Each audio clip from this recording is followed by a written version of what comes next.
भंजन मारुति नंदन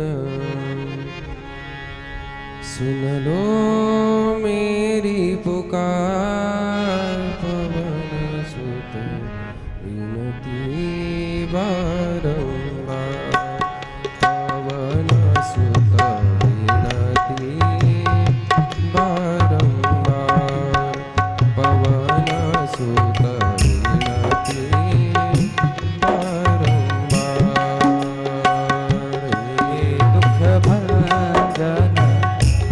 मारुति नंदन हे दुख भंजन मारुति नंदन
नागेन्द्रहराय त्रिलोचनाय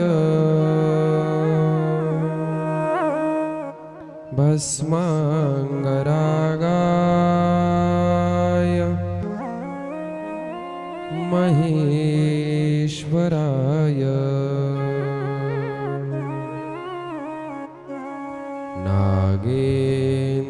नागेन्द्रहराय त्रिलोचनाय भस्मांगरागाय महेश्वराय नित्याय शुद्धाय दिगंबराय तस्मै नकाराय नमः शिवाय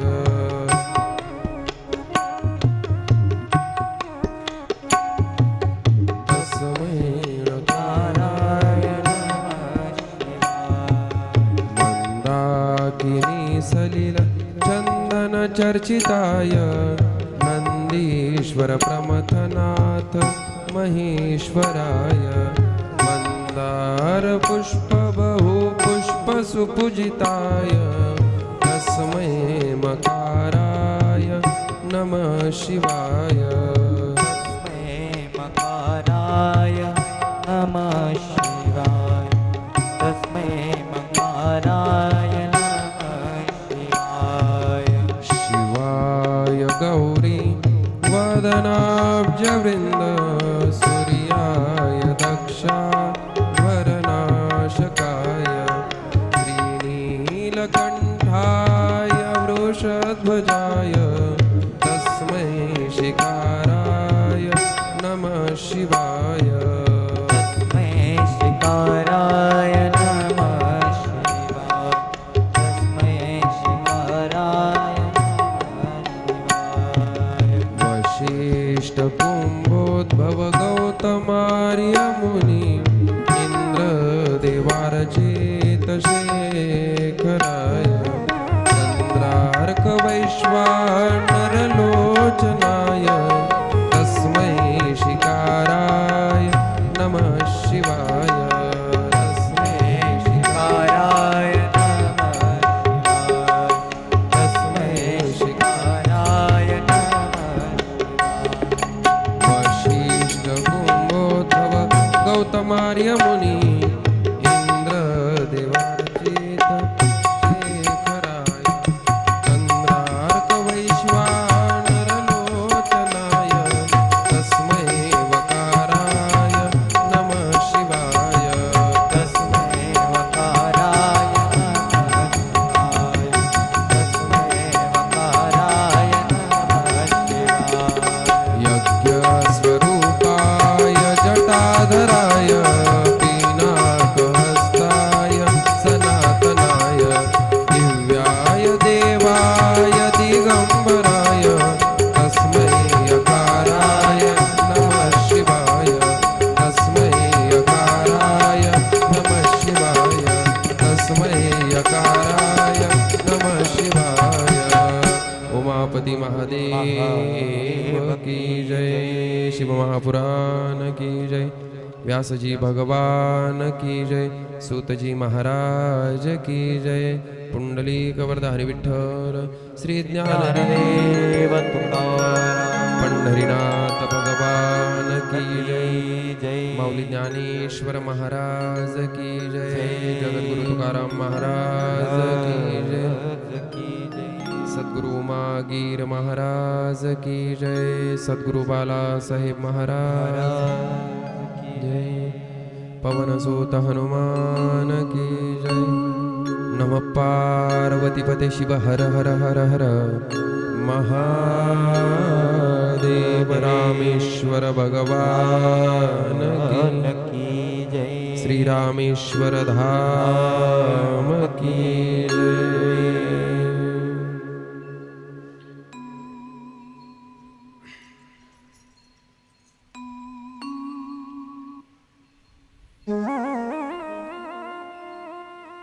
सच्चिदानंद स्वरूप संपूर्ण जगताचं अधिष्ठान अकारण करुणावरुणालय भक्तकाम कल्पतरू भगवान शिव परमात्मा या शिव परमात्म्याच्या अथांग करुणेनं साधू संत मंडळीच्या आशीर्वादाने आणि समस्त या संयोजक मंडळीच्या माध्यमातून 5 दिवसीय शिव महापुराण कथा श्री क्षेत्र रामेश्वर धाम या ठिकाणी श्रवण करण्याचं सौभाग्य तुम्हा आम्हा सर्वांना प्राप्त झालेलं आहे। आज आपल्या कथेचा चतुर्थ दिन आहे, 4था दिवस आहे।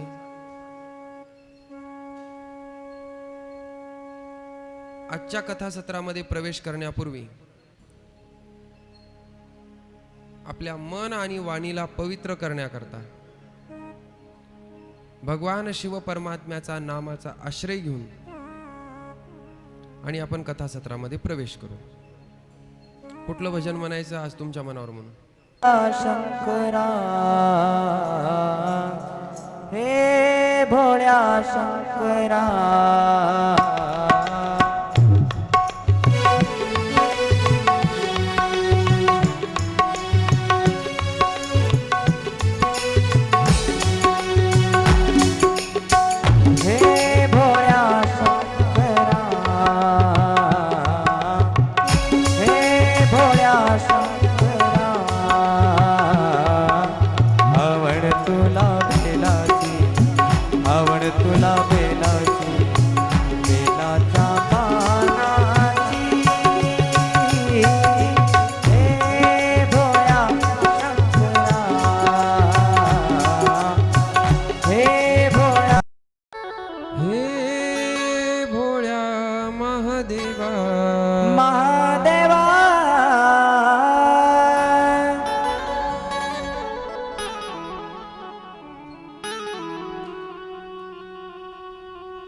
शिव परमात्मा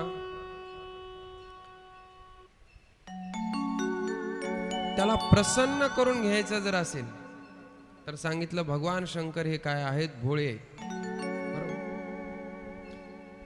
भोळे म्हणजे किती भोळे आहेत महाराज? तर त्यांच्या एवढं आपल्यापैकी कोणीच भोळं नाही।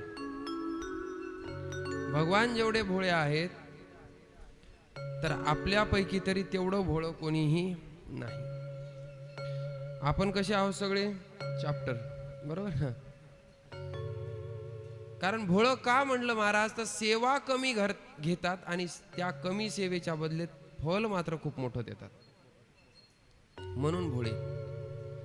भोळ्या माणसाला व्यवहार जमत नाही आणि भगवान शंकरालाही व्यवहार जमला नाही जमला। बरं, रावणानं काय केलं? रावणाने फक्त वास्तू शांतीची पूजा केली आणि ते शिवतांडव स्तोत्र जे आहे तर हे रावणाने गायलेले,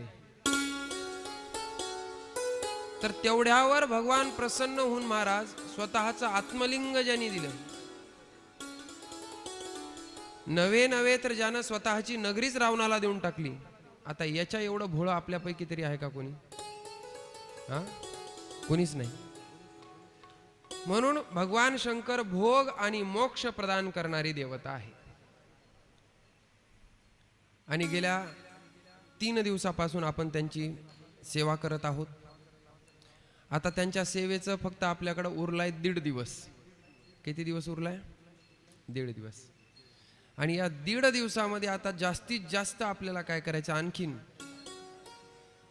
कशा पद्धतीने त्यांची सेवा करता येईल हे आपल्याला या ठिकाणी पाहायचे। कारण परत ते बोलवतील नाही बोलवतील काय गॅरंटी, बरोबर? किंवा ते बोलवायला तयार असतील पण आपलं शरीरच जर उरलं नाही तर मग काय करता, बरोबर आहे की नाही? म्हणून शरीर असेपर्यंत देखील त्यांचं सानिध्य आणि शरीर गेल्याच्या नंतर देखील महाराज त्यांच्या स्वरूपाशी एकरूपता, याचं नाव मोक्ष। तर हा मोक्षही पाहिजे असेल तरी त्यांचं आत्ता आपल्याला काय करावं लागेल? सानिध्य साधावं लागेल।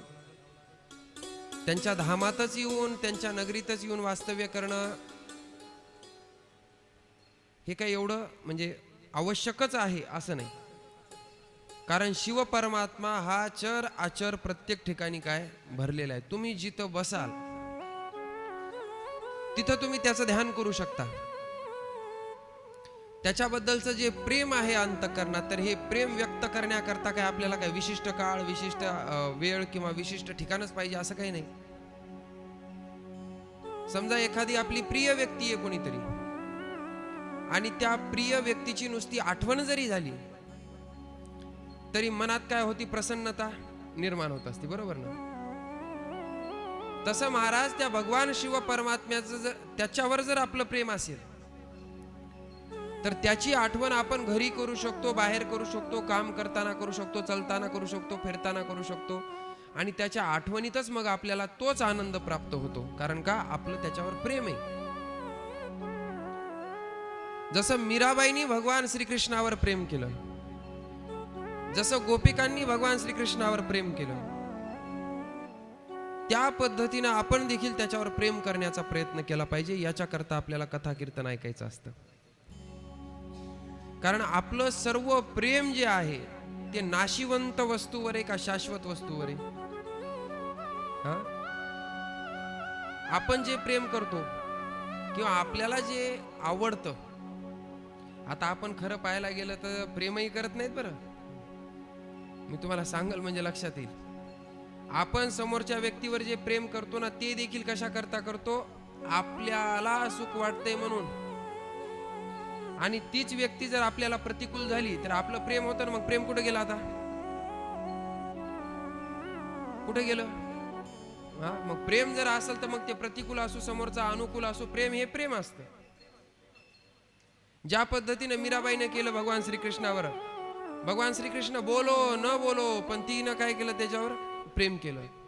पण शेवटी महाराज भगवंताला देखील मीराबाईला स्वतःमध्ये सामावून घ्यावं लागलं. ही ताकद आहे.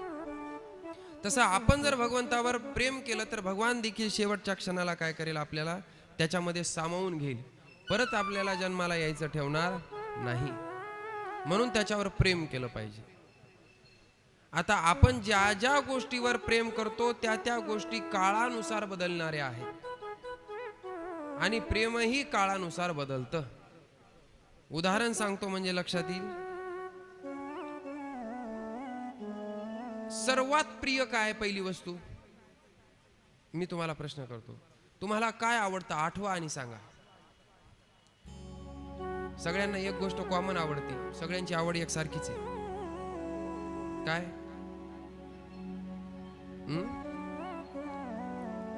राईट. असं कोण आहे की ज्याला पैसा आवडत नाही? त्यानं हात वर करा. कोण आहे इथं बसलेला? पैसा आवडतो ना प्रत्येकाला, म्हणजे पैशावर आपलं प्रेम आहे. बरं, आता पैशापेक्षा जास्त प्रेम कशावर आहे आपलं? आपल्या मुलांबाळावर, बरोबर ना? म्हणजे जर समजा मुलाबाळांना किती पैसा लागू द्या, आपण काय करतो, तेवढा खर्च करतो. म्हणजे पैशापेक्षा जास्त प्रेम कोणावर आहे आपलं? मुलाबाळावर आहे. आता मुलाबाळापेक्षा जास्त प्रेम कोणावर आहे?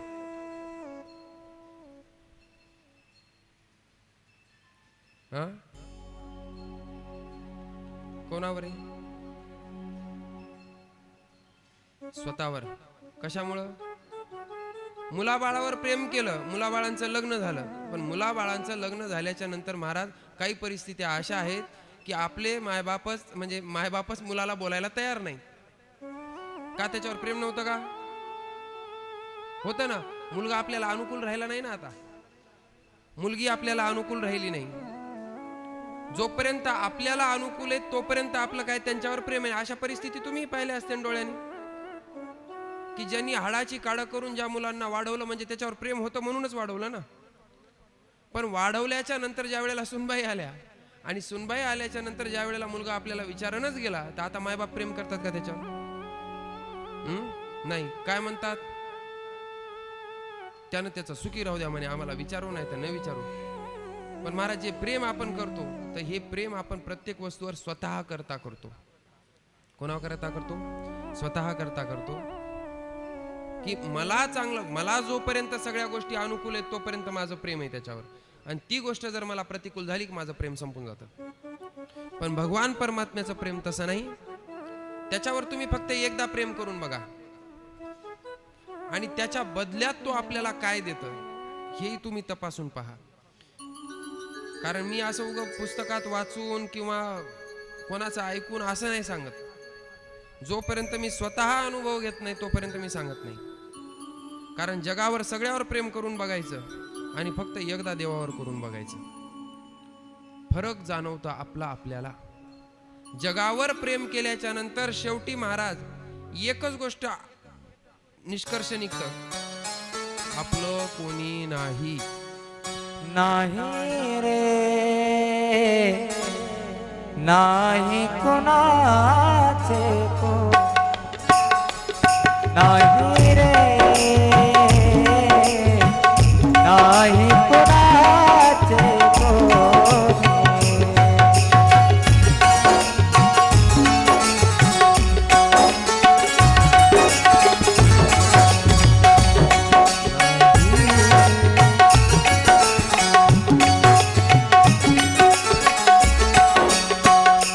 नाही रे नाही कोणाचे को नाही रे नाही कोणाचे को.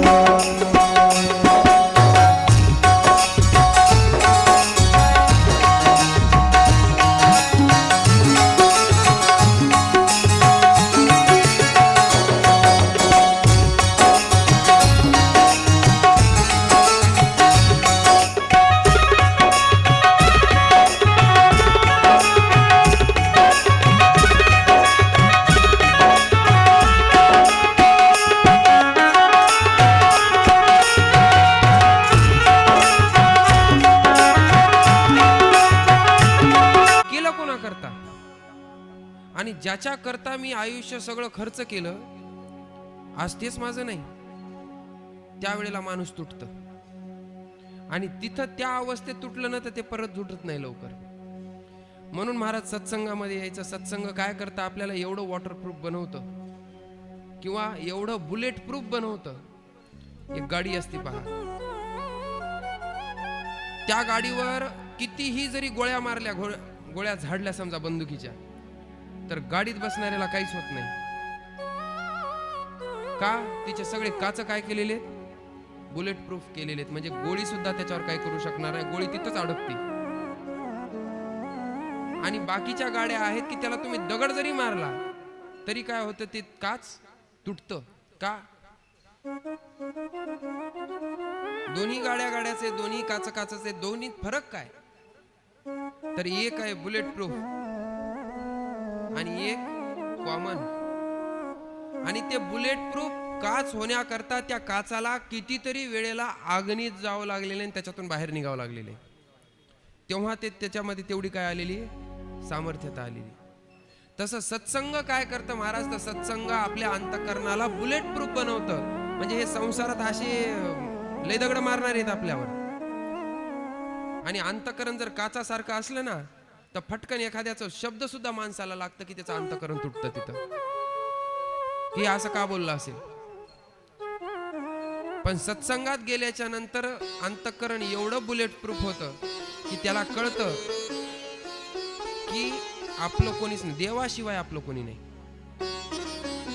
आणि ज्या वेळेला आपल्यावर ही परिस्थिती येते त्याच वेळेला कळतं, सगळ्या पाहुण्या रावण्याला, सोयऱ्या धायऱ्याला सगळ्याला हाक मारून बघायची आणि फक्त एकदा आर्त अंतःकरणातून त्या भगवान परमात्म्याला हाक मारून पहा, कोण धावून येतं लवकर ते पहा. विश्वास नसेल करून पहा. त्या द्रौपदीनं काय केलं महाराज, अगोदर सगळ्यांकडे पाहिलं वस्त्रहरण होत असताना, सगळ्यांच्या माना खाली दिसल्या, एकही सोडवायला तयार नाही. तेव्हा त्या द्रौपदीच्या लक्षात आलं, अरे हे तर काय करू शकत नाहीत म्हणे. आणि त्यानंतर तिला आठवला तो परमात्मा, त्याला हाक मारली महाराज. कोठे गुंतलासी बारके चराया, कोठे गुंतलासी बारके चराया, कोठे गुंतलासी द्वारकेचा राया कोठे गुंतला द्वारकेचा राया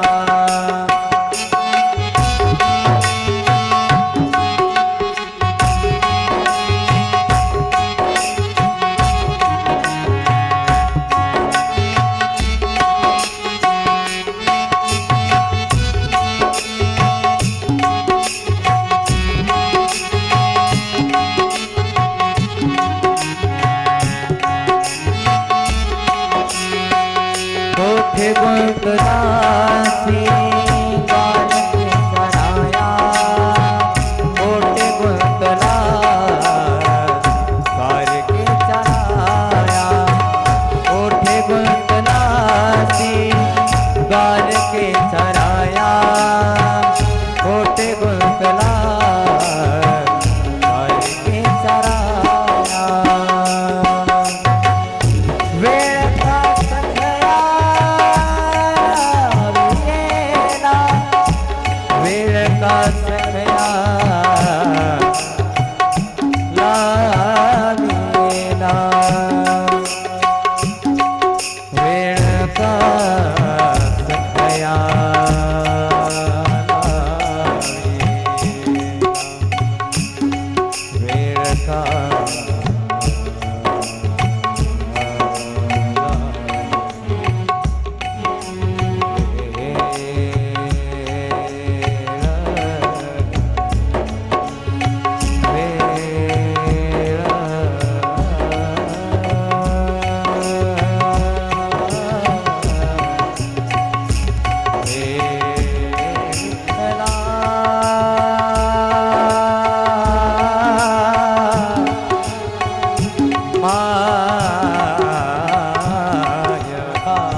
विएला वेळ का सखया लाविएला वेळ का सखया लाविएला वेळ का दीनानाथ पीर सांभळिया फुले दीनानाथ पीर सांभळिया फुले दीनानाथ पीर सांभळिया फुले दीनानाथ पीर सांभळिया फुले दीनानाथ पीर सांभळिया फुले दीनानाथ पीर सांभळिया फुले दीनानाथ पीर सांभळिया फुले दीनानाथ पीर सांभळिया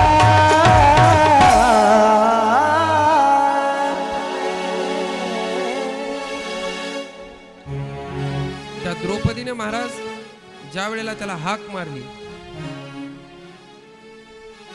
त्यावेळेला तिने सांगितलं की कोठे गुंतलासी द्वारकेच्या राया वेळ का सखया लावियाला.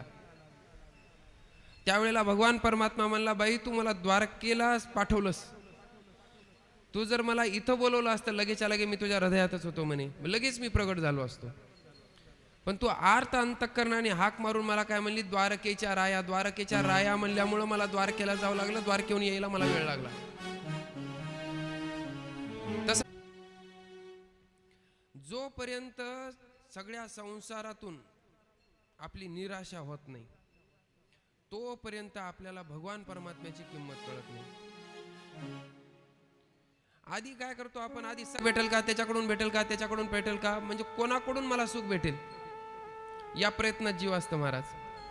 पण ज्या वेळेला कळतं की अरे इथून कुठूनच सुख भेटत नाही त्यावेळेला मग त्या परमात्म्याला जर आपण हाक मारली तर तो परमात्मा वेळ न लावता येतो महाराज. आणि शिवाय आपली संसारात कोणी मदतही करत असेल पण संसारातली मदत ही स्वार्थातून आहे की त्याला असं वाटतं की आपण याच्यावर उपकार केले की आपण याला काय केलं या परिस्थितीतून बाहेर काढलं पण भगवान परमात्मा ज्या वेळेला आपल्यावर उपकार करताना महाराज, तर त्या उपकाराची आपल्याला जाणीव सुद्धा करून देत नाही की मी तुझ्यावर उपकार केलेत. म्हणजे एवढं निस्वार्थ प्रेम फक्त भगवंताशिवाय मला तरी असं वाटतं कोणी करू शकत नाही. म्हणून ही कथा काय करते, तर ही कथा एकच शिकवते महाराज की जे आपल्यावर निस्वार्थ प्रेम करणार आहे ना, तो म्हणजे तो परमात्मा. त्याच्यावर तुम्ही फक्त प्रेम करून पहा. स्वार्थानं जरी प्रेम केलं, आपला तर स्वार्थ असतं महाराज,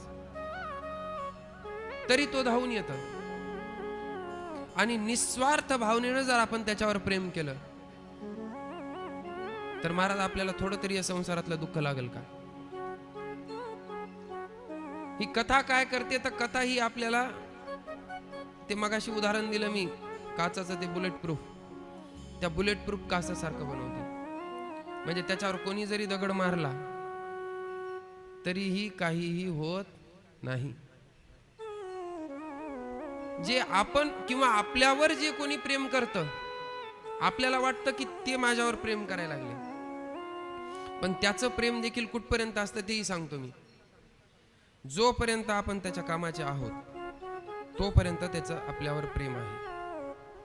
आणि ज्या दिवशी आपण जगाच्या कामाचे राहणार नाही किंवा घरच्याच्याही कामाचे राहणार नाही, त्या दिवशी आपल्याला कोणीही विचारत नाही. ही खरी परिस्थिती आहे, खरी वास्तव परिस्थिती. जववरी चलनगा तववरी म्हणती माझा. जोपर्यंत तुमची चलती आहे तोपर्यंत तुम्हाला सगळे माझं माझं माझं माझं म्हणणार. पण एकदा तुमच्या हातातली सत्ता निघून जाऊ द्या, त्याच्यानंतर जर तुम्हाला कोणी माझं म्हणलं ना, तर माझं नाव बदलून ठेवा. कोणीच म्हणत नाही आपलंय म्हणून. घरचे म्हणत नाही तर बाहेरचे म्हणायचा तर विशेष लांब. घरचे म्हणत नाही. ज्या वेळेला घरचे वृद्ध लोक काही कामाचे, म्हणजे काही कामाचे म्हणण्यापेक्षा ज्या वेळेला त्यांची इंद्रिय क्षीण होतात आणि त्यांच्याकडून कुठलंही काम होत नाही, त्यावेळेला घरचेच लोक काय म्हणतात, हे आपल्या काही कामाचं राहिलेलं नाही. प्रेमात फरक पडतं का नाही बघा. जेव्हा आपली चलती असते त्यावेळेच प्रेम पाहायचं, आणि ज्या वेळेला आपल्याकडे काहीच नसतं त्यावेळेचं प्रेम पाहायचं. दोन्ही प्रेमातला फरक आपलाच आपल्याला जाणवतं. पण जेव्हा आपली चलती आहे तेव्हाही त्याच्यावर प्रेम करून बघा, आणि जेव्हा आपली चलती नाही तेव्हाही त्या परमात्म्यावर प्रेम करून पहा. त्याच्या प्रेमामध्ये तीळ मात्र सुद्धा फरक येणार नाही. तीळ मात्र सुद्धा काय येणार नाही, त्याच्यात फरक येणार नाही. कारण तो तेवढंच करणार आणि तो शाश्वत आहे ना. आपण तरी जे प्रेम केलं ते आपण नाशिवंतावर केलं. जोपर्यंत तुमच्याकडे पैसा आहे तोपर्यंत तुम्हाला विचारणार. तुमचा पैसा संपू द्या, तुम्हाला विचारत नाही. हे ऐकायला काही गोष्टी माझ्या कठीण वाटतात. ज्या काही गोष्टी सांगत असतो मी त्या ऐकणाऱ्याला सुरुवातीला पटत नाही, पण पटल्याशिवाय राहत पण नाही. कारण औषध कधी बी प्यायला कसं लागतं, कडूच लागतं, बरोबर ना. पण गुण जर पाहिजे असेल तर कडू बोल ऐकावंच लागतं. मला एवढंच सांगायचंय की फक्त त्या परमात्म्यावर एकदा प्रेम करून पहा, त्या भगवान शंकरावर, जी आपला आराध्य, त्याच्यावर फक्त प्रेम करून पहा. आणि त्या प्रेमाच्या बदल्यात तो आपल्याला काय काय देतो ते क्षणाला दाखवून देतो. महाराज, तुझ्यासोबत कोणी जरी नसलं तर मी तुझ्यासोबत आहे. आणि मानव एक असा प्राणी आहे की याला एकटं राहायला जमत नाही. कारण कोणालाही, कोणी असो, तुम्ही असो, मी असो, कोणी असो, आपल्याला एकटं राहायची सवय का? नाही. पण एकट्याशिवाय पर्याय नाही. अंतिम सत्य काय? आलोत एकटे. आणि अंतिम सत्य हेच आहे की शेवटच्या क्षणाला बी एकटेच पडणार आहेत. आणि मग ते एकटं पडल्याच्या नंतर त्या ठिकाणी मग आपला देव नसावा का? कारण ज्याला आपण आपलं आपलं म्हणतो ते आपल्याला एकटं सोडून जातं निघून, किंवा गेल्याच्या नंतर ते काय करतात, स्मशानात नेतात, जाळून टाकतात. किती वेळ थांबतात?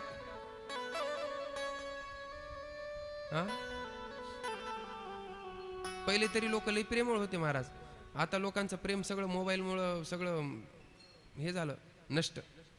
पहिले लोक निदान 15 दिवस तरी रडायचे गेलेल्या माणसामुळं, पण आता व्हॉट्सअपच भावपूर्ण श्रद्धांजली, त्या अंतिम संस्काराला बी इन झाले. एवढं काळ परिवर्तन झालेलं आहे. पहिले लोक किती लांब असू द्या, जर कोणी गेलं तर ते म्हणायचे नाही बाबा त्याचं अंतिम दर्शन तरी आपण केलं पाहिजे. म्हणजे ते प्रेम त्यांच्यामध्ये एवढं तरी होतं शिल्लक. इथून पुढच्या पिढीमध्ये तर ते राहणारच नाही. सगळ्या गोष्टी व्हॉट्सअपवरच चालल्यात. पहा तुम्ही आता कोणी गेलं की लागलीच स्टेटस टाकून द्यायचं आपलं भावपूर्ण श्रद्धांजली. जे गेलं त्या स्टेटस टाकणाऱ्याला त्याच्याबद्दल काहीही वाटत नाही, काही नाही, काही घेणं देणं नाही. उगं 2 स्टिकर चिटकवायचे आपले ते इमोजी त्या ह्याच्या काय ते रडायच्या, झाला संपला विषय. म्हणून आता सावध झालं पाहिजे आणि ही कथा आपल्याला सावध करते. कथा काय करते महाराज? जो आपल्यावर शेवटच्या क्षणापर्यंत प्रेम करल त्याच्यावर प्रेम कसं करायचं हे आम्हाला ही आमची कथा शिकवते, सत्संग शिकवतो. म्हणून आपल्याला तीर्थाटन वगैरे या गोष्टी करायच्या असतात की आपल्याला सत्य कळून घ्यायचं असतं, किंवा सत्य काय आहे त्या सत्याच्या मार्गावर चालण्याकरता आपल्याला या ठिकाणी यायचं असतं. प्रेम से बोलो हर हर. तसं महाराज जसं त्या गजेंद्रानं देखील अगोदर काय केलं, संसारामध्ये मदमस्त होता, सगळ्या गोष्टी मनासारख्या होत्या, पण ज्या सोडविना कोणी तुका म्हणे तुला, सोडविना कोणी.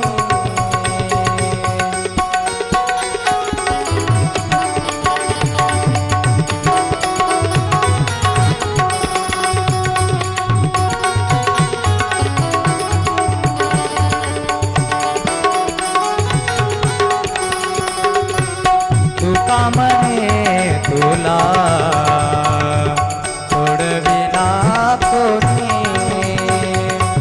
तुका म्हणे तुला, सोडविना कोणी. एका चक्रपाणी वाहतो निया, एका चक्रपाणी वाहतो निया, एका चक्रपाणी वाहतो निया. तुका म्हणे तुला, सोडविना कोणी. तुका म्हणे तुला, सोडविना कोणी.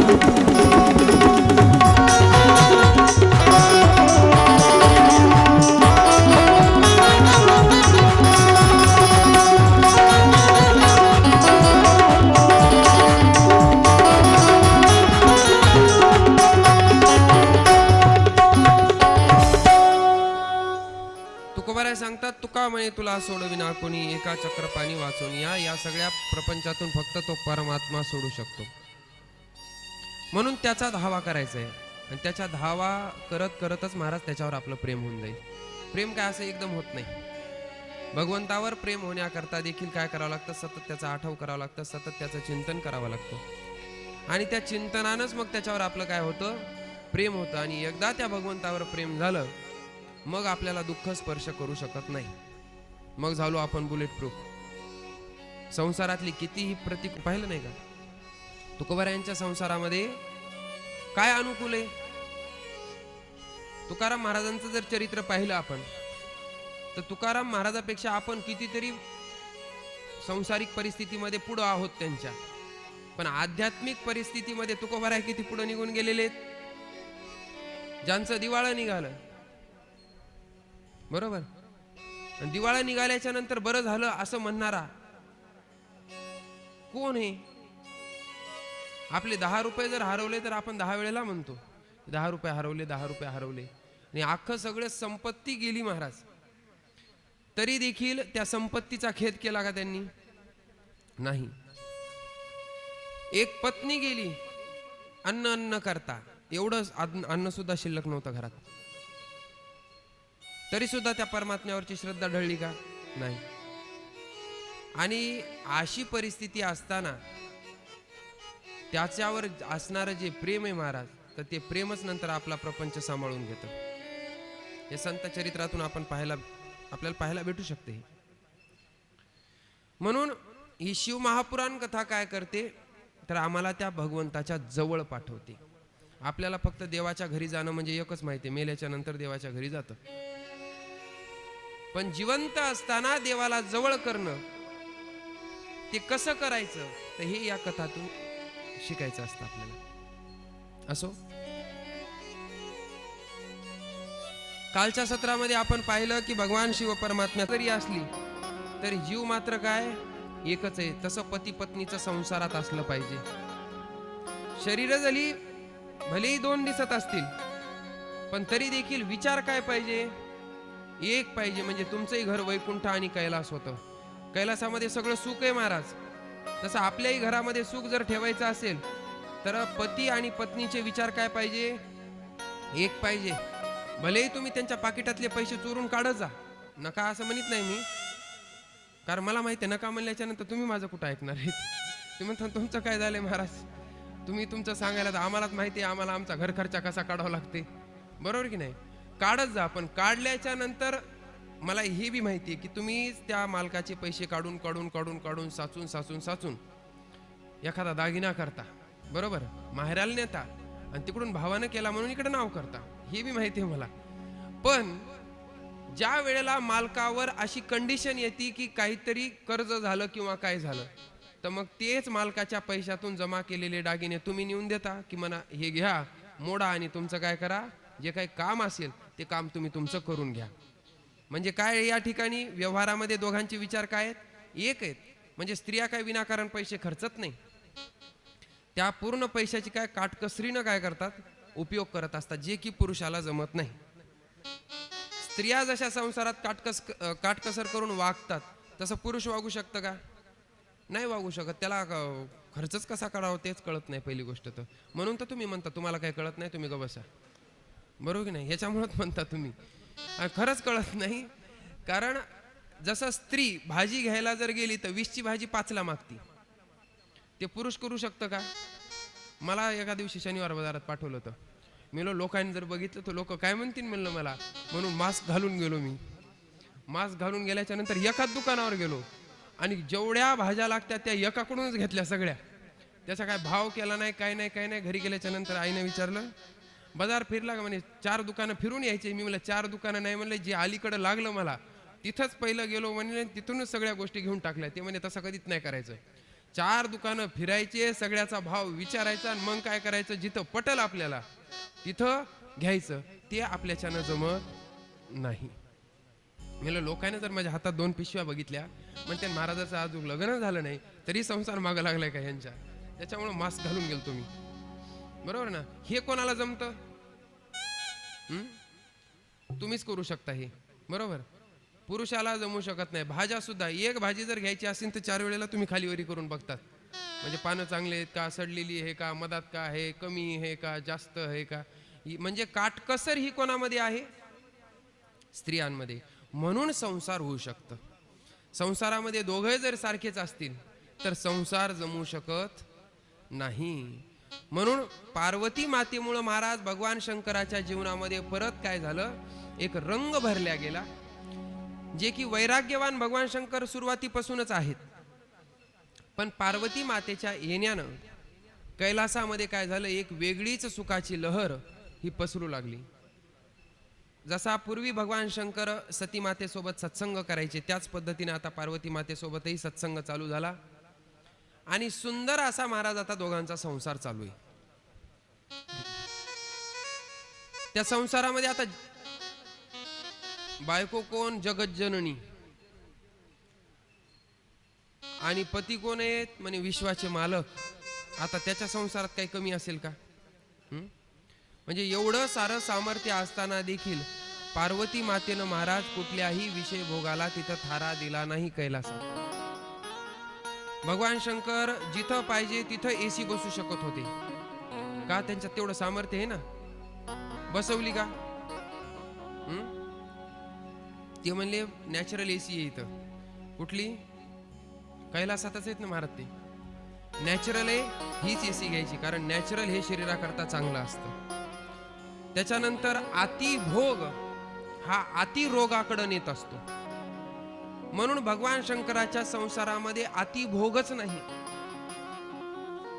तुम्ही पहा, तुम्ही जेवढा जास्त भोग घ्याल, जेवढं जास्त विशेष सेवन कराल, तेवढं तुम्हाला डॉक्टर म्हणतात आता हे खायचं नाही. पहिल्याच्या लोकांना खायला भेटत नव्हतं, त्यांना शुगर नव्हती, बीपी नव्हती, काहीच नव्हती. आता खायला सगळं हे, पण डॉक्टर म्हणतात तुम्ही साखरेकडे पाहायचं, फक्त खायचं नाही. काय खायची तर पाहिलं तरी साखर वाढती, शुगर वाढली म्हणे. का ते म्हणे नुसतं साखरेचे गुलाबजामुन पाहिले म्हणूनच वाढली. कशामुळे झालं हे? आहार नियंत्रित राहिला नाही. आहार जिभेचे चोचले पुरवण्यामध्ये आपला आहार संतुलित जो होता तो बिघडला गेला, वाढले रोग. त्याच्यानंतर महाराज पूर्वी लोकच चालायची, बरोबर. आता लोकांचं चालणं काय झाले, शिवपुत्राची हे सर्वजण वाढ बघायला लागलेत. इंद्र म्हणला 6 महिने झाले म्हणे लग्नाला, अजून काही गोड बातमी नाही, काही नाही, काही नाही. हे लोकांचं एकलेच अवघड असतं बाबा. कवा तर कमालच वाटते मला. बिना लग्नाचं गिराईक दिसलं की त्याचा प्रश्न ठरलेला असतं. मग बुंदी कवा खाऊ घालायली, बरोबर की नाही? हा बरं, बुंदी खाऊ घातली, 4-6 महिने बी बसत नाही. मग पेढे कवा? अरे तू काय खायलाच बसला काय लोकांच्या? सगळ्या लोकांच्या खाण्यावरच का? तसं हे देव बी काही गपचूप बसली नाही महाराज. गेले कैलासावर, आणि कैलासावर गेल्याच्या नंतर भगवान शंकर कुठे विचारलं, शिवगणाने सांगितलं माता पार्वतीन भगवान शंकर कुठे की आम्हाला माहित नाही. इंद्राला आलं टेन्शन. इंद्र म्हणला हे भगवान शंकर जर समाधी लावून बसले तर पुन्हा कल्पाकल्पापर्यंत समाधी उघडत नाही. देवाचा शोध घेतला पाहिजे. सगळे मिळून महाराज देवाचा शोध घ्यायला लागले. देवच भेटणत कुठे, माता पार्वती माहित नाही कुठे. आता या देवांकडे एक उपाय होता. या सगळ्यांनी मिळून काय केलं महाराज, त्या भोले बाबाला आळवायला सुरुवात केली, त्यांचा धावा करायला सुरुवात केली. कैलास के निवासी नमो बार बार हो, कैलास के निवासी नमो बार बार हो, आयो शरण तिहार प्रभु तार तार दो। कैलास के निवासी नमो बार बार हो, कैलास के निवासी नमो बार बार हो, आयो शरण तिहार शंभो तार तार दो, आयो शरण तिहार शंभो तार तार दो, आयो शरण तिहार शंभो तार तार दो।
तार ओंकार तू आयो शरण तिहार शंभो तार तार तू कैलाश के निवासी नमो बार बार कैलाश के निवासी नमो बार बार आयो शरण तिहार शंभो तार तार तू आयो शरण तिहार शंभो तार तार तू आयो शरण तिहार शंभो तार तार तू आयो शरण तिहार शंभो तार तार तू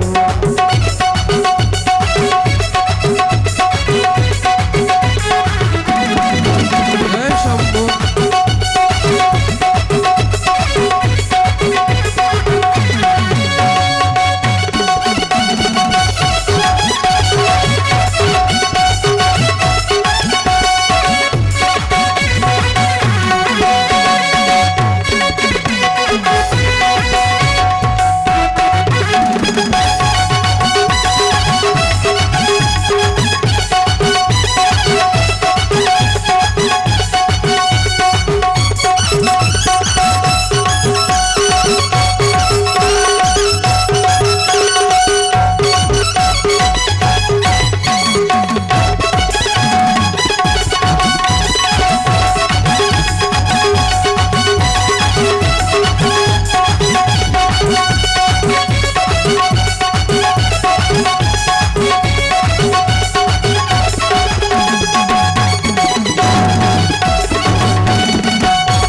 जीवन दिया कितना उदार तू घर दिया जीवन दिया कितना उदार तू आयो शरण तिहार शंभो तार तार तू आयो शरण तिहार शंभो तार तार तू आयो शरण तिहार शंभो तार तार तू आयो शरण तिहार शंभो तार तार तू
गणपती महादेव की जय. भगवान शंकराचा धावा केला आणि तेवढ्यामध्ये काय झालं की जे भगवान शंकराचं तेज आहे ते पार्वती मातेच्या गर्भामध्ये स्थापित व्हायचं सोडून ते तेज काय झालं, खाली संकलित झालं जमिनीवरती. आता पृथ्वी मातेला ते भगवान शंकराचं तेज सहन होईना झालं.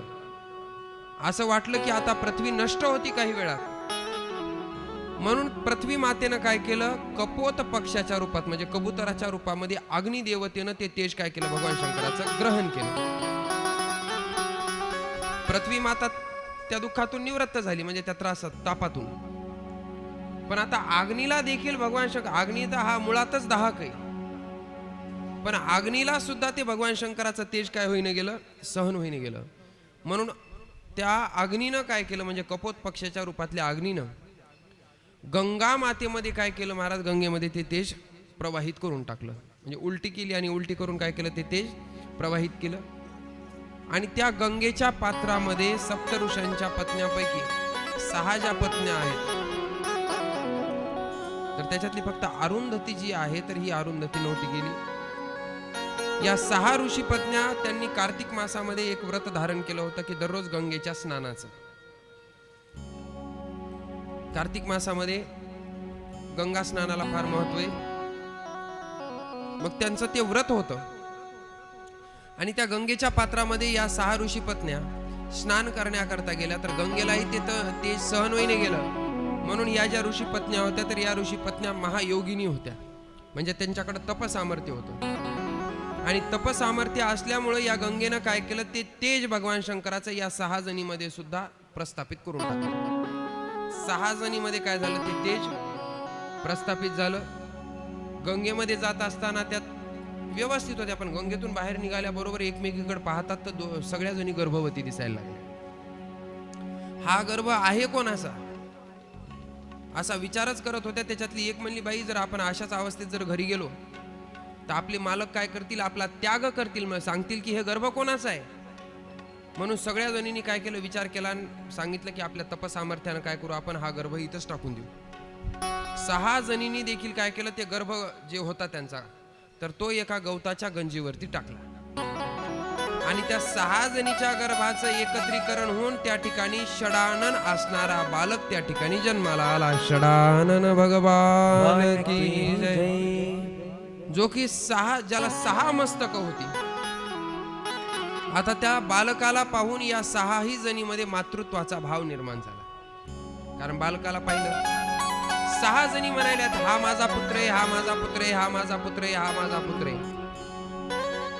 सगळ्या म्हणाल्यात की आता मी सांभाळणार त्याला, मी सांभाळणार, मी सांभाळणार. आता त्या 6 जणीमध्येच वाद व्हायची शक्यता होती. त्यांनी सांगितलं, आता हा आपल्या 6ही जणीचा पुत्र असल्यामुळे आपण 6 जणी मिळून याचं संगोपन करायचं असं ठरलं. याचं नाव काय ठेवावं, तर सांगितलं, हा आपल्या 6 जणीचा मुलगा असल्यामुळं त्या ऋषी पत्न्यांना कृतिका असं म्हणतात. हा कृतिकांचा पुत्र असल्यामुळं याचं नाव ठेवू आपण कार्तिकेय. कार्तिकेय भगवान की जय. कार्तिकेय भगवान जन्माला आले. त्या ठिकाणी कार्तिकेय भगवंताचं सर्वजण या 6ही जणी लालन पालन पोषण करू लागल्या.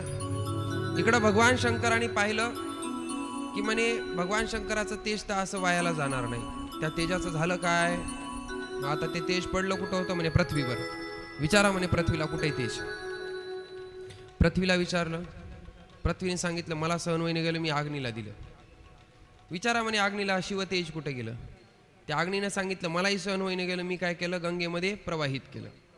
गंगेला विचारलं शिवतेज कुठे. गंगेनं सांगितलं की आमच्या पात्रामध्ये ह्या कृतिका आल्या होत्या स्नान करण्याकरता, आणि त्यांच्या गर्भामध्ये आम्ही तेज काय केलं, प्रस्थापित केलं. सर्वजण मिळून त्या कृतिकाकडे गेले. कृतिकाकडे गेल्याच्या नंतर घडलेला सर्व वृत्तांत सांगितला. म्हणे हा जो आहे तर हा शिवपुत्र आहे, आणि याचं एका विशेष कार्याकरता या ठिकाणी प्रागट्य झालेलं आहे. तारकासुराला मारायचे आणि त्याच्याकरता हा याचा जन्म झालेला आहे. त्या कृतिकांना विनंती केली आणि सांगितलं की हे बालक तुम्ही काय करा, आम्हाला आता द्या. सर्व देवांकडे ते बालक सुपूर्त केलं. त्यानंतर कार्तिकेयाचा राज्य अभिषेक झाला आणि कार्तिकेय भगवंताला देवांचा सेनापती या स्थानावरती नियुक्त करण्यात आलं. कार्तिकेय भगवंताची तारकासुराबरोबर युद्ध झालेलं आहे. युद्ध असं घनघोर झालेलं आहे आणि त्या युद्धामध्ये कार्तिकेय भगवंताच्या हाताने तारकासूर मारला गेला. तारकासुराचा अंत झाला. तारकासुराच्या अंतापासून सर्व देव मुक्त झाले. जे आतंक होता त्याचा, तर या आतंकापासून सर्व देव मुक्त झालेले आहेत. सर्व देवी देवतांना आनंद झाला. सर्वांनी पुष्पवृष्टी केलेली आहे त्या ठिकाणी. सर्वजण ते कार्तिकेय भगवंताचा जय जयकार करू लागले. कार्तिकेय भगवान की जय. जय कार्तिकेय भगवान की जय. आता भगवान कार्तिकेय हे शिवपुत्र म्हणून ओळखायला लागले, कारण फक्त एकट्या शंकराचे पुत्र होते. कोण? कार्तिकेय. कारण पार्वती मातेचा त्याच्यामध्ये काहीही सहभाग नव्हता, म्हणून कार्तिकेय भगवंताला शिवपुत्र कार्तिकेय म्हणून ओळखलं जातं. एके दिवशीचा प्रसंग आहे. पार्वती माता स्नान करत असताना अचानक त्या ठिकाणी भगवान शंकर आले आणि भगवान शंकर आल्याच्या नंतर त्या थोड्या लाजल्या, कारण स्नान करत असताना त्या अवस्थेमध्ये होत्या स्नानाच्या. आपल्या मैत्रिणीला सांगितलं की म्हणे अगं तुम्ही सांगाव तरी सही की भगवान शंकर यायला लागले, भगवान यायला लागले तिकडं, मी आंघोळीला बसलेले म्हणे. त्या सख्या म्हणल्या बाई तुम्हाला काय सांगावं म्हणे, आज तर तुमच्या परिस्थिती आली म्हणून तुम्हाला कळालं म्हणे. हे भगवान शंकर असंच करतात म्हणे, कधी येतात ते बेल वाजवत नाहीत, कोंडी वाजवत नाही, काहीच वाजवत नाही, बेधडक येतात म्हणे घरात. आम्ही कोणच्या अवस्थेत असतो काय असतो आम्हाला तरी लाज वाटते म्हणे. बाई कोणाला सांगितलं? पार्वती मातेला. तुम्हाला आज झालं म्हणून झालं म्हणे.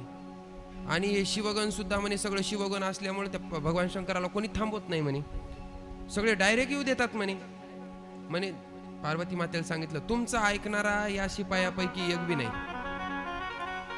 तुमचा गण एकही नाही याच्यामध्ये, कारण हे सगळे शिवगण आहेत. असं पार्वती मातेच्या डोक्यात विचार गेल्याच्या नंतर पार्वती माता म्हणल्या आपला गण पाहिजे म्हणे, आता कोणीतरी आपलं ऐकणारं माणूस पाहिजे. म्हणून ते आपलं ऐकणारं माणूस तयार करण्याकरता पार्वती मातेनं आंघोळीला बसलेल्या होत्या. चंदनाची उटी लावलेली होती सर्व अंगावरती. ती चंदनाची उटी काढली आणि उटी काढून त्याची एक मनुष्य आकृती तयार केली. बरेच जण म्हणतात पार्वतीच्या मळापासून गणपती झाला.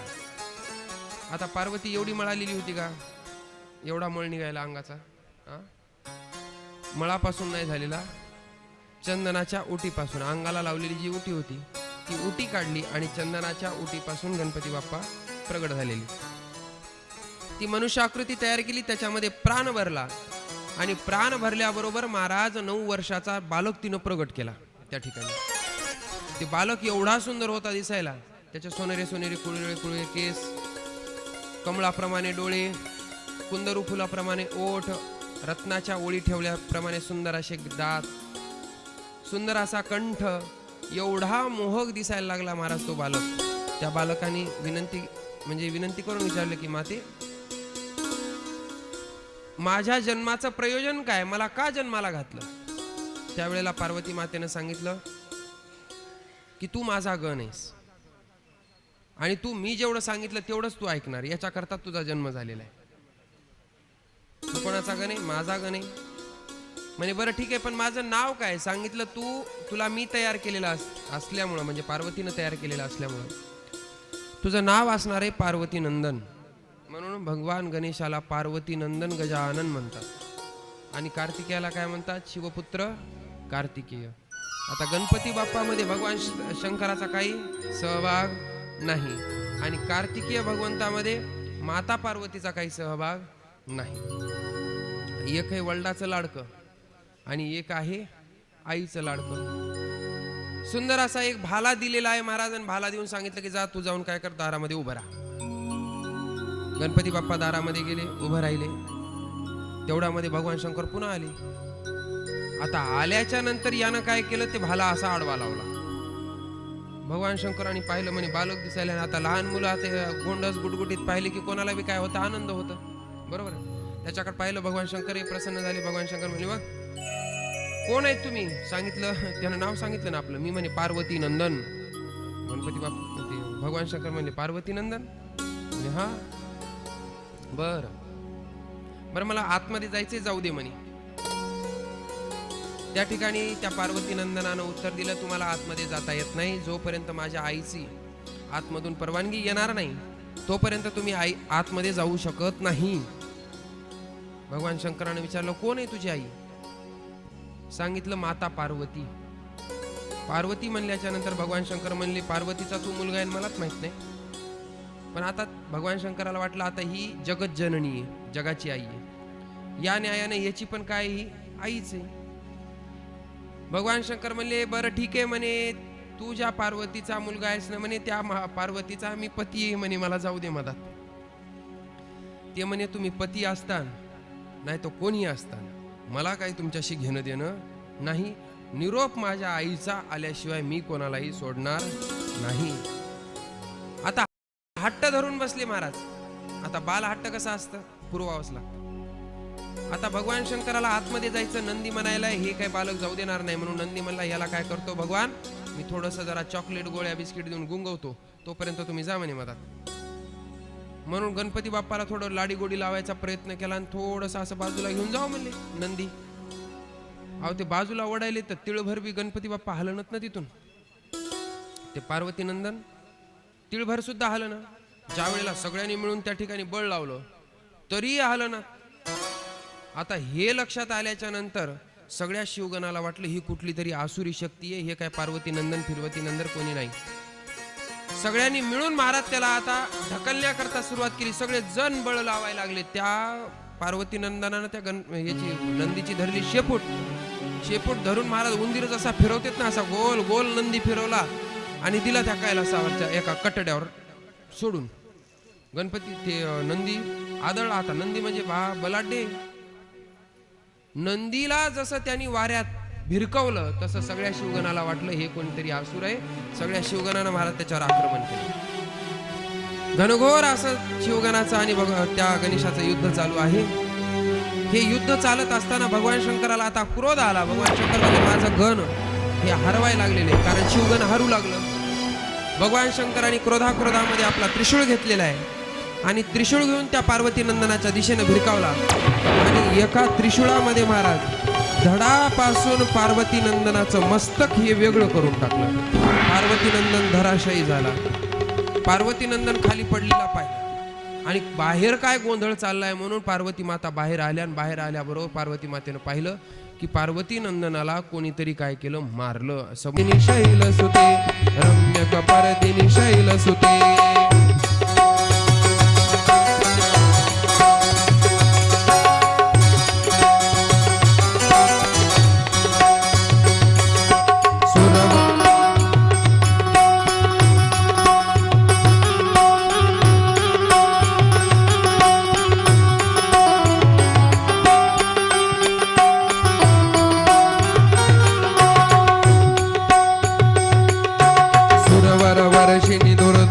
दर्शिनी दुर्मुख मरशिनी हर्षरते त्रिभुवन पोषिनी शंकर तोषिनी किल्मिष मोषिनी घोषरते तनुजनि रोषिनी दिदि सुध शोषिनी दुर्मद शोषिनी सिंधु सुते.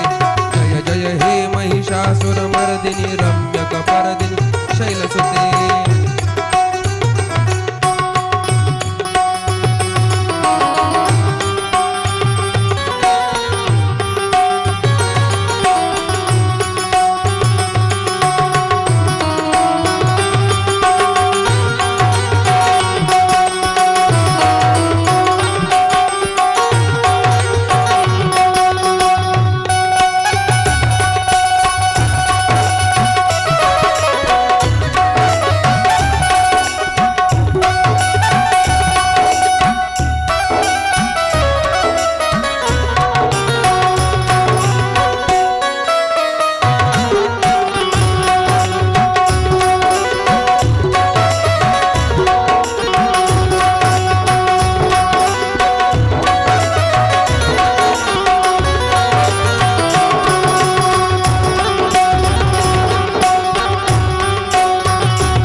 शिरोमणि तुंग हिमालय शृंग निजालय मध्यगते मधु मधुरे मधु कैटभ भंजिनी दाससते. जय जय हे महिषासुर मर्दिनी रम्य कपर्दिनी शैल सुते.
शंभुगज गंड विदारण चंड पराक्रम षण्ड मृगाधिपते निज भुज दंड निपातित खंड विपातित मुंड भटाधिपते जय जय हे महिषासुर मर्दिनि रम्यक परदिनि शैलसुते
दुर्धर निर्जर शक्तिवृते चतुर विचार धुरीन महाशिवदूत कृत प्रमथाधिपते दुरित दुरीहर दुराशय दुर्मति दानवदूत कृतांगमते जय जय हे महिषासुर मर्दिनि रम्यक परदिनि शैलसुते रम्यक परदिनि शैलसुते रम्यक परदिनि शैलसुते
महाकाली माता की जय।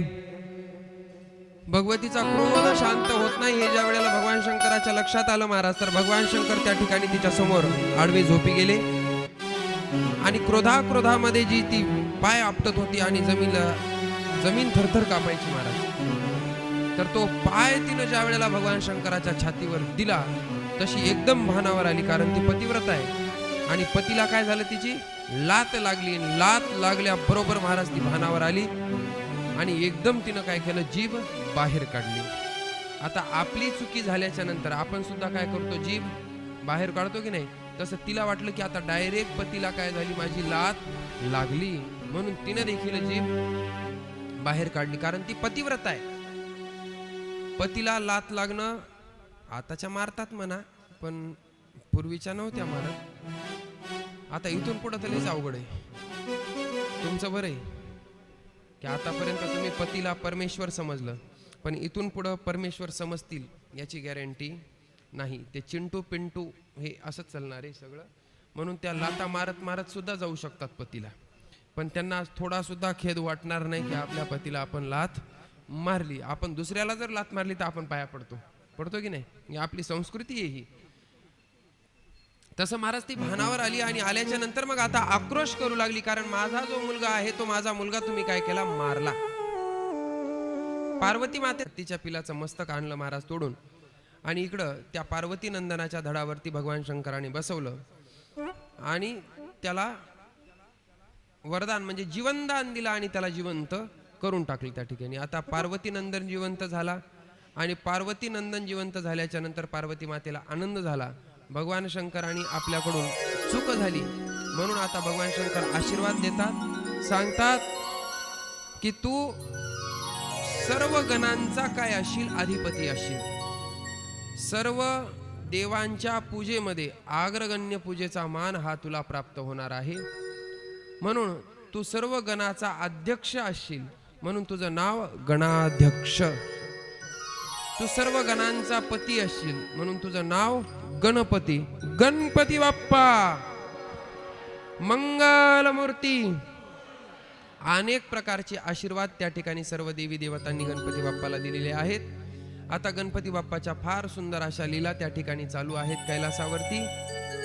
सुंदर गणपती बाप्पा नृत्य देखील सुंदर करतात महाराज.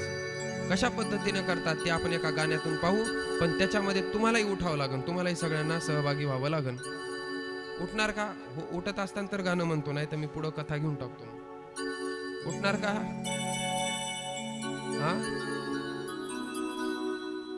कसं इथं सांगता का घरी गेल्यावर सांगता मला? कोण कोण उठणार? उठा पटपट.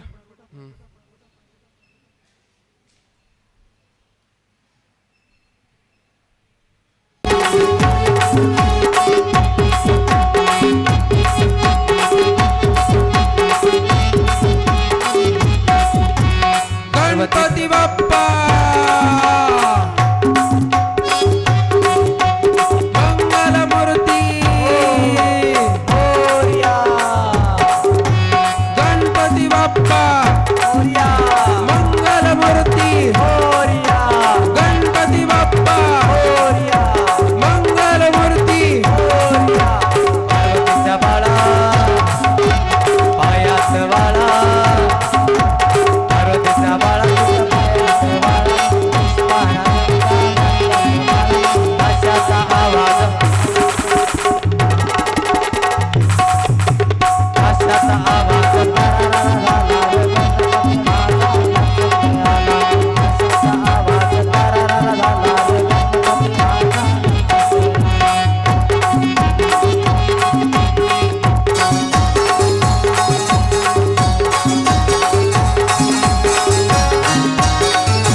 मूर्ती गणपती बाप्पा मंगल मूर्ती.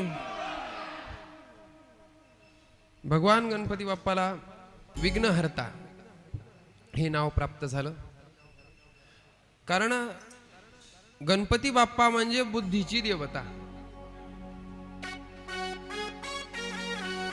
ज्याची बुद्धी कमी आहे, तसं कोणाला वाटतच नाही मला बुद्धी कमी आहे म्हणून, पण सगळ्याला काय बुद्धी जास्तच वाटते. पण ज्याला असं वाटतं की बाबा आपला अभ्यासात मन लागत नाही किंवा लहान लेकरं अभ्यासामध्ये हुशार नाही, तर त्या मुलांना गणपती बाप्पाची आराधना करायला जर लावली तर गणपती बाप्पा हे काय बुद्धिप्रधान देवता आहे. बुद्धीमध्ये वृद्धी होईल. त्यानंतर गणपती बाप्पा म्हणजे त्यांना मस्तक कशाचे पहा, हत्तीचं. हत्ती हा चतुर प्राणी आहे, म्हणून गणपती बाप्पा देखील काय चतुर आहे, फार हुशार आहेत महाराज.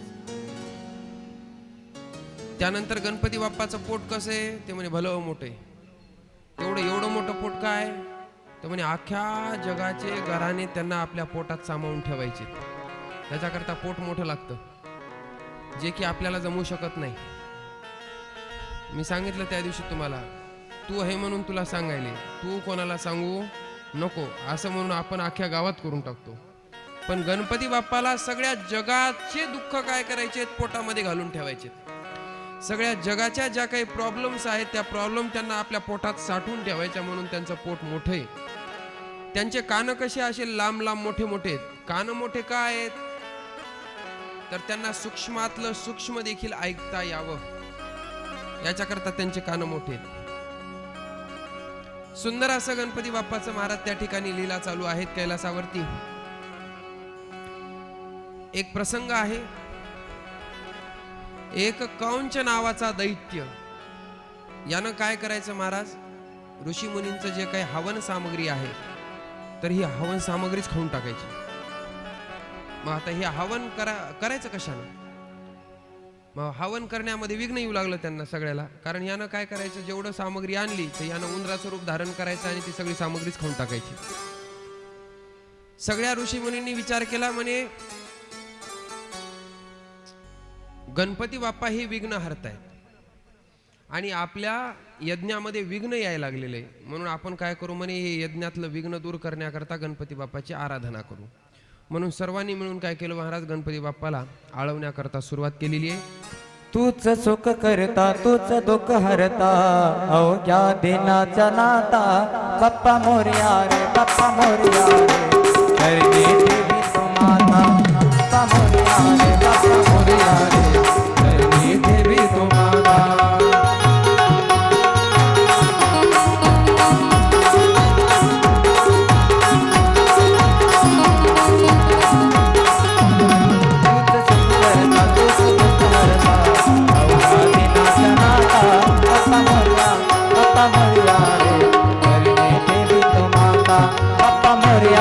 Papa Maria re, करणी देवी तू माता.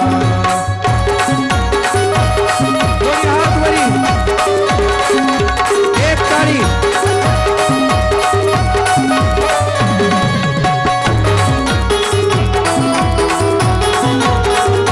जय हो.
Papa Maria re, Papa Maria re.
Gajanan Maharaj की जय. सर्व ऋषी मुनींनी गणपती बाप्पाला आळवलेला आहे. गणपती बाप्पा प्रसन्न झाले. सांगितले की हा जो दैत्य आहे तर हा दैत्य आमच्या यज्ञामध्ये विघ्न घालतो, हे विघ्न आमचं दूर करा. गणपती बाप्पांनी त्या कंच दैत्यासोबत युद्ध केलेले. युद्ध करत असताना ते कंच दैत्य भगवान गणेशाला शरण आला. सांगितलं देवा मी तरी काय करू म्हणे, मला भूकच एवढी लागते, भूक एवढी लागते की मी शांतच होत नाही म्हणे भूक. मग तुम्ही माझ्या भुकेचं काय करा, निवारण करा, मी या साधू संतांना त्रास देत नाही. गणपती बाप्पा म्हणले तुला एवढा खायचा शौक आहे तर तू एक काम कर, तू काय कर, आजपासून माझ्यासोबतच राहा. म्हणून तो दैत्य मूषकराज म्हणून गणपती बाप्पाचं वाहन झाला आणि गणपती बाप्पा सोबतच राहायला लागला. आता गणपती बाप्पा देखील काय आहेत महाराज, त्यांना काय प्रिय? भोजन. काय मी म्हणलं भोजन, मोदक प्रिय आहेत त्यांना, बरोबर ना. म्हणजे तेही खाण्याचे काय आहे, शौकीन आहेत. मोदक लाडू सगळ्या गोष्टी काय होतात त्यांना आवडतात. आणि त्यांच्यासोबत राहून राहून राहून हा मूषकराज देखील काय झाला, तृप्त झाला महाराज सगळं खाऊन खाऊन. कारण दोघंही काय एकसारखे आहेत, दोघांचे विचार एक आहेत, दोघांनाही जेवण प्रिय आहे अति. मूषकराज आणि ते राहायला लागले. मूषकराज गणपती बाप्पाचं वाहन झालेलं आहे. एक दिवशीचा प्रसंग आहे.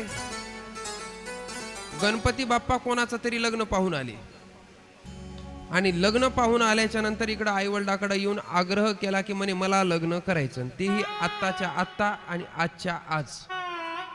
असं कोण म्हणायला लागले? महाराज नाही, गणपती बाप्पा. कोण म्हणायला लागले? गणपती बाप्पा, की मला लग्न कधी करायचं, आज, आता आणि आताच.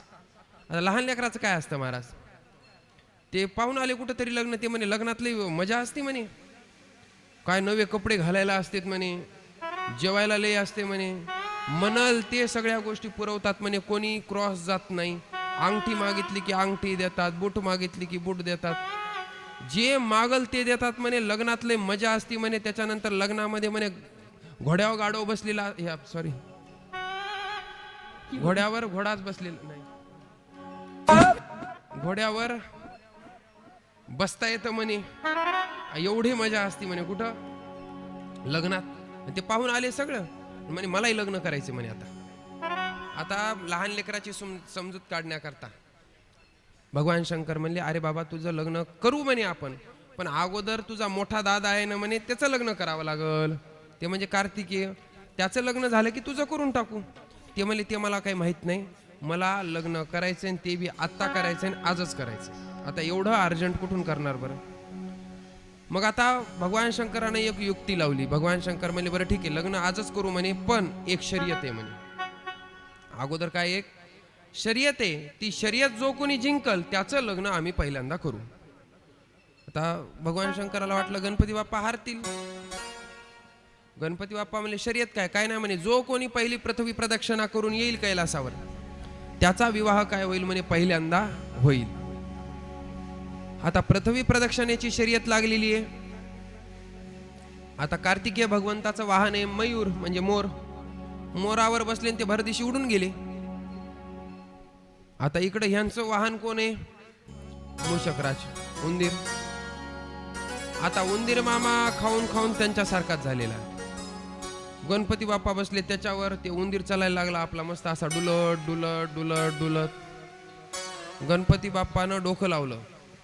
ते म्हणले याच्या नादी जर लागलो आणि याच्या स्पीडनं जर गेलो तर 100% आपल्याला संन्यास घ्यावा लागतं, आपलं काही लग्न होत नाही. म्हणून तिथं बुद्धी वापरली आणि बुद्धी वापरून युक्ती वापरून आपल्या मात्या पित्यांना तिथं जिथं बसलेले होते तिथंच काय केलं, 7 प्रदक्षिणा मारल्या. आता भगवान शंकर म्हणले की अरे जा ना म्हणे, ते लांब गेला असेल म्हणले, तुला जिंकायचं नाही का. ते म्हणले शर्यत जिंकली म्हणले, मी शर्यत जिंकली. भगवान शंकर म्हणले तू अजून कैलासच सोडला नाहीस आणि तू शर्यत जिंकली म्हणायला लागलास. अहो म्हणे शर्यत जिंकली. ते म्हणे कशी जिंकली. लहान मुलाकरता त्याचं विश्व, त्याचं ब्रह्मांड, त्याचे माता पिता असतात. तुम्ही तरी नुसतं पृथ्वीची प्रदक्षिणा म्हणले म्हणे, मी तर अख्ख्या ब्रह्मांडाची घातली, एक नाही पुन्हा 7 घातल्या म्हणे. मग माझा विजय झाला. बुद्धी वापरली, बुद्धीनं काम बनलं. म्हणून काही काही ठिकाणी महाराज शक्तीपेक्षा युक्ती कामी येत असते आणि भगवान गणेशाकडे काय आहेत, असंख्य युक्त्या आहेत. अशा युक्त्या वापरल्या महाराज संसारात सुद्धा आपण करायचं असतं. प्रत्येक काम शक्तीने होत नसतं. काही ठिकाणी काय करावं लागते, युक्ती पण वापरावं लागते. भगवान गणेशाचा विवाह झाला, मोठा आनंद झाला महाराज भगवान शंकराला आणि पार्वती मातेला. कारण सून आल्या, एक नाही पुन्हा दोन आल्या. करायला गेल ते एक, जे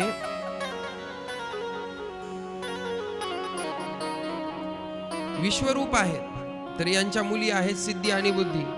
यांच्या बरोबर गणपती बाप्पाचा विवाह झाला. मस्त आता काय संसार सगळा पूर्ण झाला. मुलाचं लग्न झालं, 2 सुना आल्या. आता भगवान शंकराच्या संसारात काय कमी आहे. आणि इकडं कार्तिकेय भगवान परिक्रमाच मारायलेत आणखीन. आता याचा उर्वरित वृत्तांत जो आहे या कथेचा, तर या कथेचा उर्वरित वृत्तांत मी उद्या 12 ज्योतिर्लिंग महात्म्य ज्या वेळेला सांगणार आहे त्याच्यामध्ये ही कथा परत अर्धी येणार आहे, म्हणून आता काही सांगत नाही. युद्धखंड उद्या आपण कथेमध्ये पाहू. आजचा कथा भाग आपला याच ठिकाणी विराम पावते. राहिलेला कथा भाग आपण आता उद्या पाहू. उद्या आपला शेवटचा दिवस आहे कथेचा. म्हणून सर्वांनी कथेकरता 9ला म्हणजे शार्प 9लाच चालू होईल. आजच्या सारखं नाही 9ला म्हणायचं 11ला चालू करायची, कारण उद्या आपल्याला पुढं निघायचे. म्हणून 9ला म्हणजे शार्प 9ला कथा चालू होईल. 9 ते 11 कथा होईल. त्याच्यानंतर मग भोजन होतील आणि त्याच्यानंतर मग आपला पुढचा प्रवास चालू होईल. याची सर्वांनी काय घ्यायची, नोंद घ्यायची आहे. उद्या पूर्ण आहुतीचा दिवस असल्यामुळं उद्याच्या दिवशी तरी कथेला सुरुवातीपासून ते शेवटपर्यंत बसायचं, कारण पूर्ण कथा ऐकल्याचं फल हे शेवटच्या दिवशी प्राप्त होत असतं. म्हणून उद्याचा दिवस शक्यतोवर टाळू नका. सर्वांनी या ठिकाणी वेळेवरती उपस्थित राहण्याचा प्रयत्न करा. आजचा कथा भाग आपला याच ठिकाणी विराम पावतोय. राहिलेला भाग आपण आता उद्या पाहू. उमापती महादेव की जय. पुंडलिक वरदारी विठ्ठल. श्री ज्ञानदेव तुकाराम पंढरीनाथ भगवान की जय. माऊली ज्ञानेश्वर महाराज की जय. जगद्गुरु तुकाराम महाराज की जय. सद्गुरु मागीर महाराज की जय. सद्गुरु बालासाहेब महाराज की जय. शिव शरणो शिव शरणो शिव शरणो शिव शरणो शिव शरणो शिव शरणो शिव शरणो शिव शरणो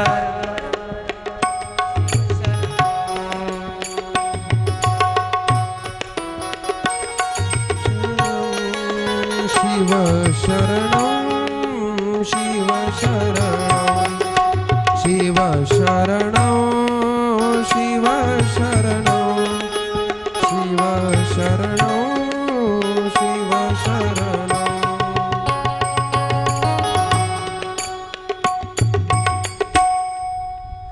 सर्वांगी सुंदर उटी शेंदुराची, कंठी झळके माळ मुक्ता फळाची.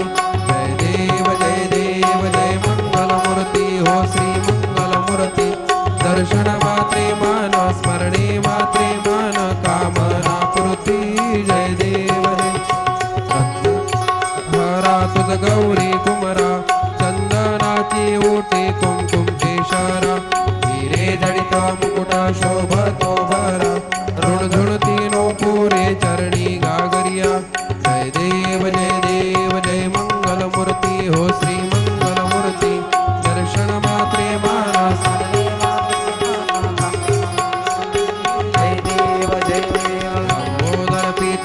फणीवर वंदना, सरळ सोंड वक्र कुंड त्रिनयना. आश्रमाचा वाटपा हे सदना, संकटी पावावे निर्वाणी रक्षावे सुरवर गजबदना. जय देव जय देव जय. मंगल मूर्ती हो श्री मंगल मूर्ती. दर्शन मात्रे मान स्मरणे मात्रे मान कामना पूर्ती. जय देव जय देव. कंठ काळा त्रिनेत्री ज्वाळा, लावण्य सुंदर मस्तकी बाळा. तेथून या जळ निर्मळ वाहे झुळझुळा. जय देव जय देव जय. श्री शंकरा हो स्वामी शंकरा. आरती हो कर्पूर गौरा कर्पूर गौरा भोळा नैनी विशाळा अर्धांगी पार्वती सुमनांच्या माळा विभूतीचे उधळण शीतकंठ निळा ऐसा शंकर शोभे उमा वेल्लाळा जय देव जय श्री शंकरा हो स्वामी शंकरा आरती हो वाळू भावाती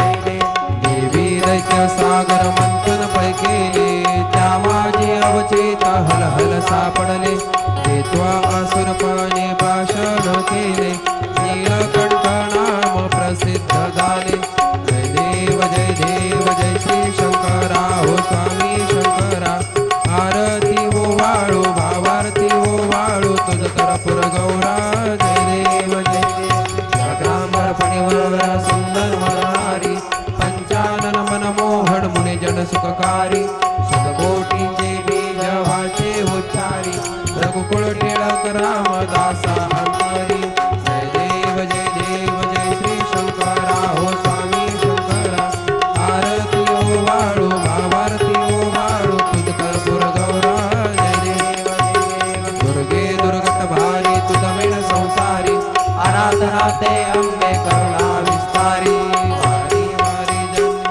मरणाते वारी वारी पडलो आता संकट निवारी जय देवी जय महिषासुरमर्दिनी ओ सुरवरी सुवर वरदे तारक जय देवी त्रिभुवनी पाहता तू जैसे नाही चारी श्रवणे परंतु न बोले काही साही विवाद करिता पडलो प्रवाही ते तू भक्ता लागी पावसी लवलाही जय देवी जय महिषासुरमर्दिनी सुरवरेश्वर वरदे तारक संजीवनी जय देव प्रसन्न वदने प्रसन्न होसी निताशा क्लेशापासून सोडी तोडी भवपाशा आंबे तुझ वाचून कोण पूर्वी आशा नरहरी तल्लीन झाला पत्पंकजलेशा जय देवी जय महिषासुरमर्दिनी सुरवरीश्वर वरदे तारक संजीवनी जय देवी जय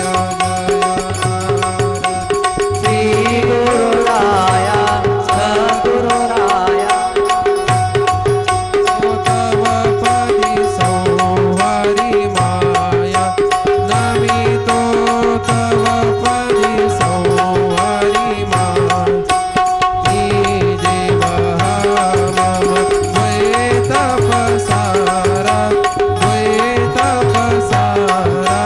वारुणी दिधला अद्वैत सारा वारुणी दिधला अद्वैत सारा जय आरती श्री गुरुराया सद्गुरुराया नमितो तव पदी संहारी नमितो तव पदी संहारी माया पूर्ण परात्पर चिन्मय